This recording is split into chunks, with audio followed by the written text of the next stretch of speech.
So today's episode, we're going to put a new strut and more importantly strut mount on this 2008 BMW 328xi. We've got the wheel removed, 17 millimeter to get the nuts off. And then we've got two jacks to work with this and we'll see how it goes. Right now what I'm getting is that kind of a clunking, banging sound when I turn the wheel to the left. Yeah, to the left, to the right. I don't remember. But it's definitely coming from the left front. So we're gonna go ahead and change out the strut and strut mount and hopefully that's gonna fix our problem. So the first challenge I see is that we're going to have to remove the bracket that holds the pad wear sensor and let's see, wheel speed sensor, as well as the bracket that holds the brake line on, which is right here. And it looks like it's just this one bolt right there, maybe 17 millimeter. So we can remove all three of those and that will help us get this off. Additionally, we're gonna have to take off the sway bar end link, which has been recently replaced. So we'll take that off and we're gonna see if I can do this without having to loosen or remove the nuts on this control arm here, as well as this lower control arm here. Also recently been replaced. Try to find this clunking sound. So first step, let's remove this bolt here and the sway bar end link here and see what happens. As I was, this is actually an 18 millimeter that fits here, and I went ahead and turned the wheel so that I can get my impact wrench onto the bolt. So now with the bolt out, that came out pretty easily, no issues. The bracket itself should pull out of here without a lot of pain. There is a small clip right here. I'll go ahead and undo that carefully because I'm sure it's brittle.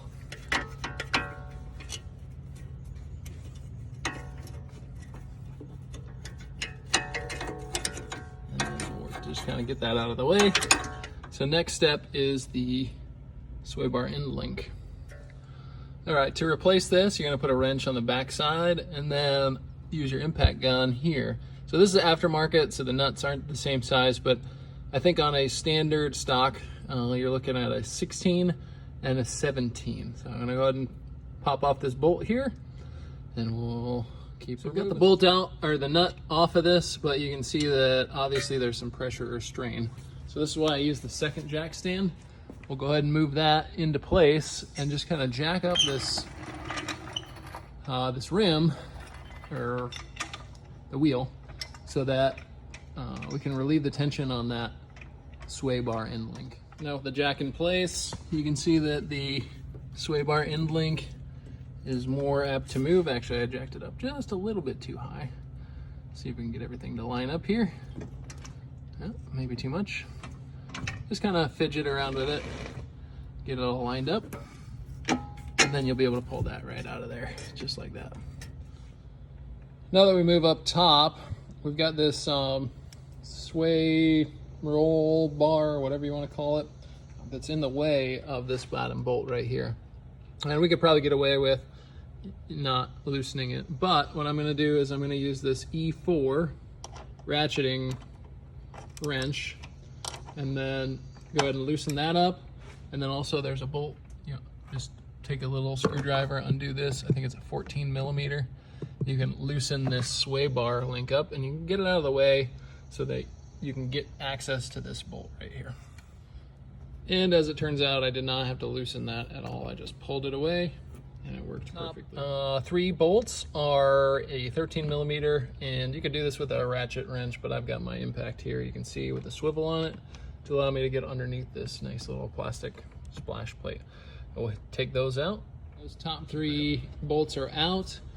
We can reduce the pressure on this brake and bring this down, which, as you can see, pulled out the plate here. One thing to mention once you remove the pressure is to just keep an eye on all of your cables here, and especially your brake line, that there's not a lot of pressure on there. You can see this one still in good shape, So no problem there. And then, of course, because it is a BMW, I did have to end up loosening this bolt here and the one back here to 18 millimeters. But I was able to get this thing at least out. Obviously, we need to be careful of the CV shaft. We don't want to do damage. It's not too happy right now. So we'll put a screwdriver in the joint right here, and hopefully we'll be able to get this strut out. Success! Results. Strut is out. So what did I do? This was obviously in here. There's two little tabs right there. And I just hit it with a hammer right here. Popped right out of there. Now that I've got it out, this is what I think to be the cause. And so with a little bit of wiggling, I can see how much play there actually is in that bearing, which is frankly unacceptable. There should not be any play in that bearing at all. So the next step is to compress the spring, which is very dangerous. We'll compress the spring and then take off the nut that's under this dust cap. So let's get these springs compressed. Here's what I'm using to compress the springs. They're just a threaded rod with a clamp on it. I've heard that they don't work. I've seen some videos that show that they do in fact work. So we're gonna give it a shot and see if we can compress them far enough with this, I think it was $49 at Northern Tool. See if that actually works. First one on, seems pretty straightforward. The top slides and the bottom is threaded. Bottom portion is threaded. So you just turn this and then it tightens it up. Now obviously the concern is right here, you can see the spring is tapered. So I'm gonna make sure that this end right here stays underneath the spring portion. Okay, so the second one is on there and they have these locking pins right here to give you what I would say is a false sense of security that this is gonna hold. But I'm gonna get an impact wrench. I'm gonna put it on here. Everybody says it's super dangerous.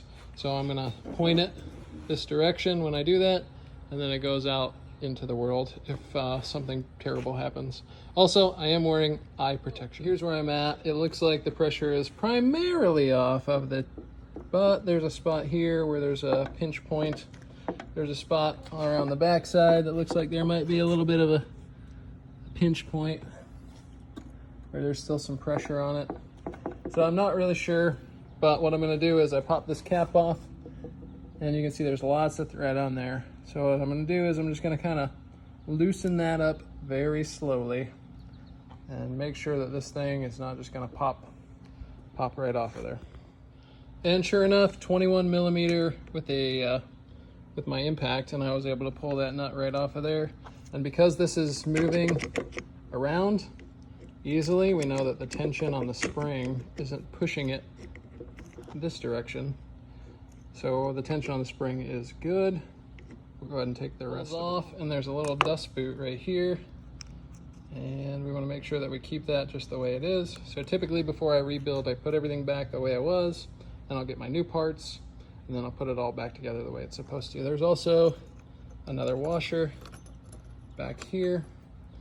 So again, keeping with my system, we'll go ahead and set that back down so that we know exactly where all these parts are gonna. We just need to pry that off and kind of take note of how it's sitting on that spring. So now that I popped that cap, the top cap off, took a little prying, not very much, and then removed it, just slid this straight out the back, you can see just how treacherous this spring really looks. So we're gonna be super careful. Again, we're shooting it straight out. So if it goes, it's gonna go that way. New Bilstein shock, this particular one, 22214287 for the driver's side on this car. So we'll begin reassembly as quickly as possible because this spring just might go in. FCP Euro. I did not opt for a new bump stop. This one looks like it's in pretty good shape other than being a little dirty. So the boot goes on first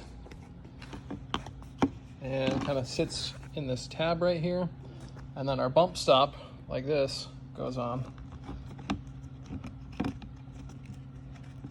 so that it all sits nice. So reassembled boot and bump stop look about like that. What I forgot to do was take this rubber boot that was sitting on top of here and replace it here. So now we got the rubber boot back on, we can go ahead and put everything back together like it was. All right, here's my new strut mount. This is a Saks. I'm not sure if I got a part number on there or not. There we go. 803006. So the first thing we got to do is put this plate back on the way that it was. Put that back on there. Then we put our washer on. Then we put our back plate washer on the way that it's supposed to go on here like that. Then we put our mount back in, and it looks like I got a little work to do to get everything to fit, but we'll get it. Shock, of course, it's not the same size nut. It did come with a new nut. It's a 3/4. I've got a spark plug socket, and I've got a 6mm Allen wrench. And you can see here there's an Allen wrench head.